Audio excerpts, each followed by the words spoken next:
vamos a hacer un ejercicio de imaginación. Pensemos en el Perú, pero sin empresas de seguridad privada. O sea, sin vigilantes uniformados en la puerta de los bancos, ni cámaras en las tiendas. Pues bien, hoy viajamos justo a esa época, al periodo entre 1900 y 1961, para descubrir cómo se protegía el país antes de que naciera toda la industria de la seguridad que conocemos.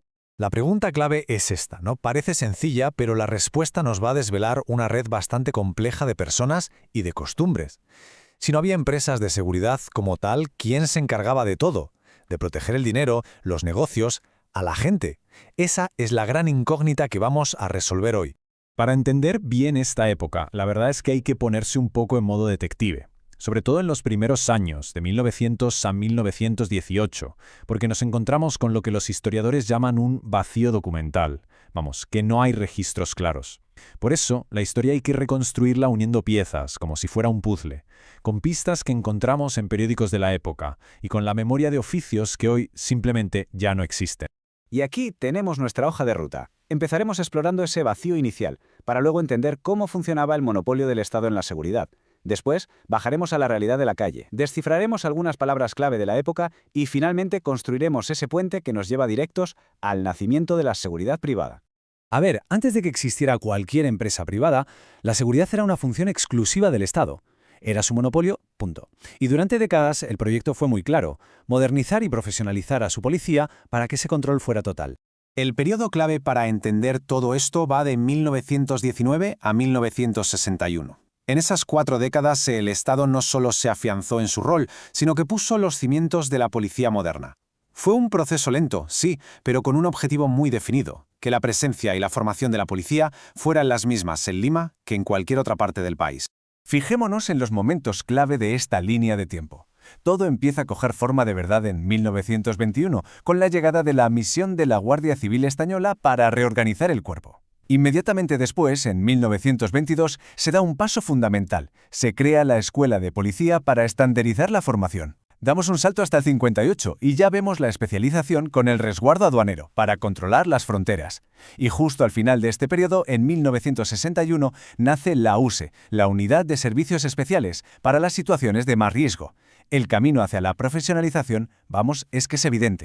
Pero, claro, una cosa es la estrategia del Estado, los planes sobre el papel, y otra muy diferente es lo que pasaba en el día a día. Así que vamos a dejar un momento los decretos y las grandes reformas y bajemos a la calle. ¿Cómo se vivía la seguridad si tenías una tienda o dirigías un banco? Y aquí tenemos un punto de inflexión. Un asalto a un banco en 1940, que quedó registrado en la prensa, fue mucho más que una noticia. Fue una auténtica señal de alarma para toda la sociedad. Dejó clarísimo que los riesgos eran muy reales y que la simple vigilancia, pues que ya no era suficiente. Hacía falta algo más, algo especializado. Entonces, ¿cómo se organizaban? Este mapa lo resume muy bien. Para los bandos, que obviamente movían mucho dinero, se dependía de la policía y de personal interno, como porteros y escoltas. Los comercios, por su lado, tiraban de porteros durante el día y de rondines por la noche. Y en zonas estratégicas como puertos y fronteras, ahí el Estado era omnipresente, con su resguardo aduanero, que estaba centrado sobre todo en evitar el contrabando. Estas eran las caras de la seguridad de la época. No eran agentes de una empresa, sino figuras mucho más del día a día. Estaba el portero, que controlaba quién entraba y salía de los edificios. Por la noche estaba el rondín, que daba vueltas por las calles para disuadir a los ladrones. Y ya para operaciones de alto riesgo, como mover dinero, se recurría a la escolta policial, un servicio que prestaban directamente las fuerzas del Estado. Y ahora, una pequeña pausa para hablar del lenguaje. Porque las palabras que usamos hoy, para hablar de seguridad, tienen sus raíces en esta historia. El vocabulario no aparece de la nada, es un reflejo directo de esta época.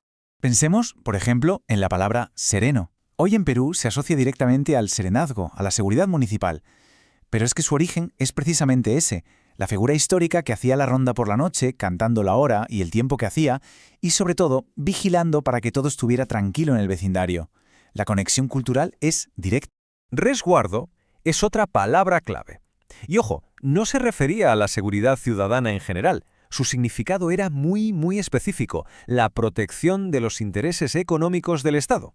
Era el cuerpo encargado de la custodia fiscal, de impedir el contrabando. Una función de control, no de policía de barrio, por así decirlo. Y como no, el guachimán. Esta palabra es un ejemplo de libro de adaptación cultural. Viene, tal como suena, del inglés watchman. Aunque hoy es un término muy coloquial, su origen nos cuenta una historia interesante sobre las influencias de fuera y cómo el lenguaje popular siempre encuentra sus propias soluciones para nombrar la realidad. Y con esto llegamos a la década de los 50, que es el capítulo final de esta era. Es aquí donde se empieza a construir el puente que va a conectar ese mundo de vigilancia informal y monopolio del Estado con lo que sería la futura industria de la seguridad privada.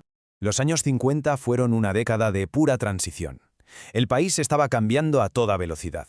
Las ciudades crecían, la economía se expandía, aparecían nuevos negocios, y toda esta presión, tanto social como económica, empezó a dejar claro que el modelo que había hasta entonces se estaba quedando corto. Hacía falta algo más. Aquí podemos ver cómo se construyó ese puente, paso a paso. Primero, la policía ya estaba desplegada por todo el país, pero su misión era el orden público general, no proteger un negocio concreto. Segundo, cuerpos como el resguardo aduanero ya habían demostrado que la especialización funcionaba. Y tercero, y esto es crucial, el crecimiento económico aumentó el riesgo. Había más bancos, más comercios, más patrimonio que proteger. Así que el cuarto punto era sencillamente el siguiente paso lógico, crear una industria que pudiera ofrecer esos servicios de forma profesional. La función ya existía, pero estaba dispersa. 1962 fue el año en que todo eso empezó a organizarse. Y todo esto nos deja con una reflexión final. Hemos visto el antes, un mundo donde la seguridad era una mezcla de control del Estado e informalidad. La pregunta que se queda en el aire es, ¿cómo cambió todo cuando la seguridad dejó de ser solo una función del Estado para convertirse también en una industria? Pero esa, claro, ya es otra historia.